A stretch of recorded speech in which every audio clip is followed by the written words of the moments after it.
Assalamualaikum warahmatullahi wabarakatuh. Dikisahkan pada zaman dahulu ada seorang maling yang punya anak. Dia kemudian tidak ingin anaknya itu menjadi maling seperti dirinya, dan mungkin ini juga menjadi psikis bagi orang-orang yang sejahat-jahatnya. Ia tidak ingin anaknya jahat seperti dirinya, seburuk-buruknya seseorang, karakternya, akhlaknya, tidak ingin anaknya itu seperti dirinya. Maka sang maling itu juga sama, dia itu kepingin anaknya itu menjadi orang yang lebih baik daripada dirinya. Dia ingin anaknya menjadi anak yang soleh. Akhirnya caranya adalah dia ingin memondokkan anaknya kepada seorang kiai.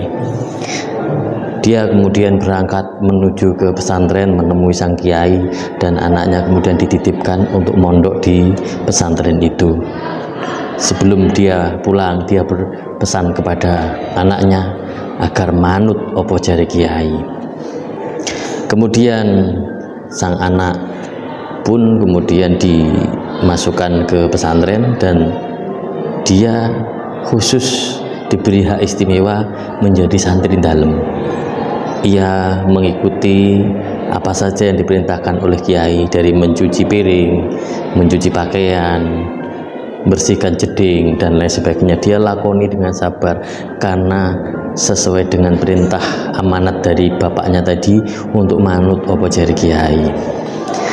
Nah, suatu saat Pak Yai ini sedang nunu beton. Beton itu adalah isinya nangka. Ketika nunu itu tadi, santrinya itu diberi amanah untuk menjaga 10 beton itu ya, 10 beton itu tadi. Sang kiai kemudian pergi entah kemana, dan sang santri ini menunggu beton 10 yang ditunu itu tadi. Ternyata beton itu ada yang mencelat, ya, jatuh tidak tahu kemana. Jadi beton 10 tinggal 1 menjadi 9 itu tadi. Ketika Pak Yainya itu datang, maka sang santri itu memohon maaf setelah dia bangun tidur. Ternyata betonnya tinggal 9, yang 1 tidak tahu kemana. Kemudian sang kiai tidak marah karena ya memang dia tidak diberi ngaji. Apakah dia itu beton yang hilang 1 dimakan atau memang hilang dan sebagainya, ya wajar kalau misalnya dia itu melakukan seperti itu karena tidak pernah diberi ngaji. Akhirnya tiba-tiba sang kiai itu tercetus sebuah ide. Saya itu belum memberi ilmu apapun, wirid itu ya tidak pernah. Padahal santri-santri biasanya juga diberi, selain ilmu ngaji juga ada wirid-wirid khusus. Maka sang kiai kemudian nyeletuk memberikan sebuah ilmu kepada si santri itu tadi. Apa wiridnya? Nah, nek kepingin awakmu duwe kepinginan apa-apa, pengen apa saja, hajatmu apa, wiridkan saja beton 10 ilang siji kari songo, beton 10 ilang siji kari songo. Nah, begitu yang diajarkan kepada santri tersebut. Barangkali itu iseng dari sang kiai itu tadi, tapi oleh santrinya ini benar-benar diugemi. Wah, ini wiridan khusus yang diberikan kepada saya dari Pak Yai. Akhirnya dia wiridkan, setelah habis sholat itu dia wiridkan seperti itu. Dia wiridkan apa saja seperti itu. Beton 10 ilang siji kari songo, beton 10 ilang siji kari songo. Karena aktivitasnya yang terus dibutuhkan oleh sang santri ini tadi, suatu saat beliaunya sang kiai ini mau berangkat haji. Kalau dulu itu hajinya kan dipakai kapal gitu ya, pakai kapal.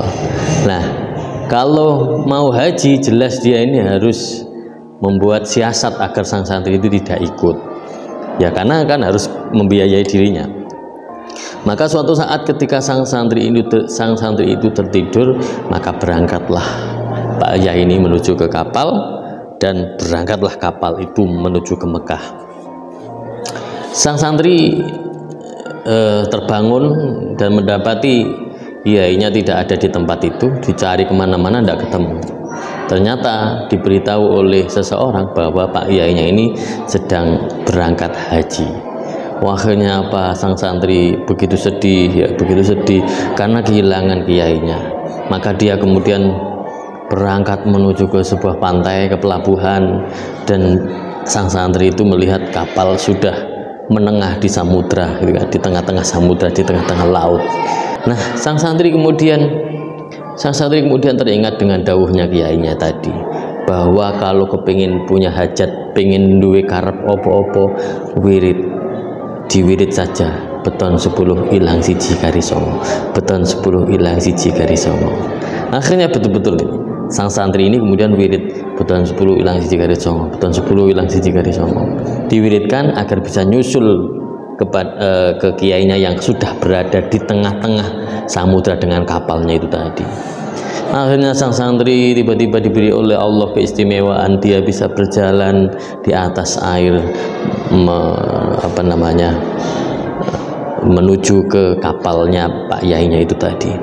Melihat ada orang yang bisa berjalan di atas air, maka orang-orang satu kapal yang mau berangkat haji itu terheran-heran, siapa itu, kok hebat banget ada orang yang bisa berjalan di atas air menuju kapalnya itu tadi. Melihat ternyata yang berjalan di atas air itu adalah santrinya itu tadi, maka sang kiai itu kemudian mengaku-ngaku dirinya, loh itu santri saya itu. Nah, pengakuan itu santri saya ini ingin menunjukkan bahwa santrinya saja bisa seperti itu, apalagi saya kiainya, gitu kan. Akhirnya apa? Ternyata sang santri itu sudah bisa sampai di kapal. Nah, orang-orang akhirnya pengen menuntut kehebatannya Pak Kiainya itu seperti apa. Dia coba kemudian terbang, gitu kan, ya, dengan berjalan di atas air, ternyata justru tambah jatuh. Nah, justru tambah jatuh dari kapal itu.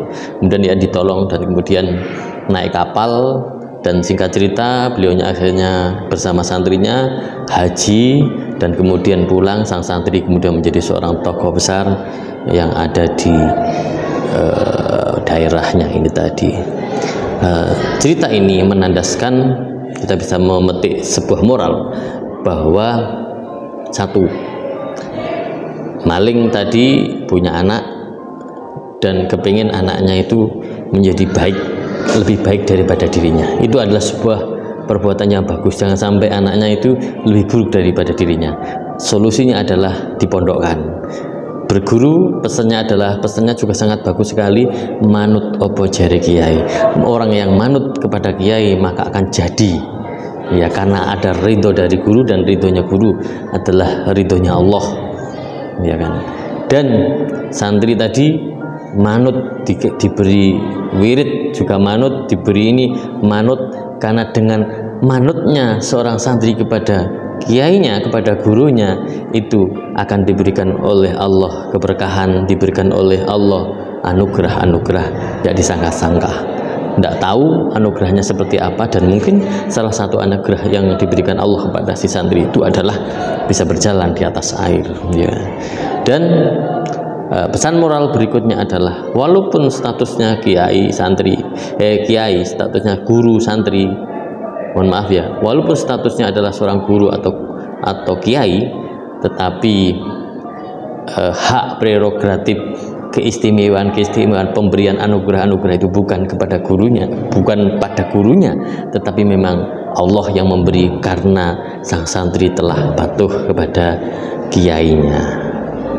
Nah, dan yang ketiga, bahwa pendidikan itu tidak melulu ilmu saja, tetapi juga ada keridhaan dari seorang guru yang menghantarkan si anak menjadi orang besar, menjadi tokoh besar, karena ada keberkahan dari keridhaan guru itu tadi. Mudah-mudahan kita semuanya yang menempuh pendidikan mendapatkan ridhonya Allah melalui ridho guru, dan kita terus memiliki adab kepada guru dan menjadi penghantar menuju kesuksesan seorang santri, seorang murid pada masa depannya. Dan kita berharap agar anak-anak muda, generasi muda setelah saya ini, anak-anak kita, generasi kita itu lebih baik daripada generasi kita, sehingga ia bisa menghantarkan bangsa Indonesia itu menjadi bangsa yang baldatun thayyibatun wa rabbun ghafur. Sekian, terima kasih. Assalamualaikum warahmatullahi wabarakatuh.